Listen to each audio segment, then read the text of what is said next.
Based on a December 4th District Court ruling, the Department of Homeland Security is restoring the Deferred Action for Childhood Arrivals DACA program. DACA provides benefits to individuals that arrived in the United States as children and lacked lawful status as of June 15, 2012. DACA benefits include deferral of removal for 2 years, employment authorization, as well as the ability to apply for an advanced parole travel document.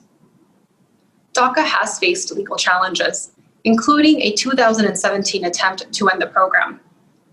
In June 2020, a Department of Homeland Security memo also limited the program by rejecting all first-time applicants for DACA, limiting renewals to 1 year, and also limiting the number of advanced parole travel documents that could be issued to DACA recipients.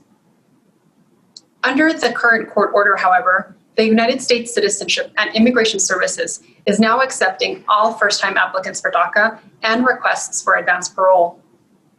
Employment authorization documents are granted now for 2 years, and all previously issued employment authorization documents will be extended to 2 years. If you need help applying for DACA or have any case-specific questions, please don't hesitate to contact an experienced Chugh attorney. Thank you for watching.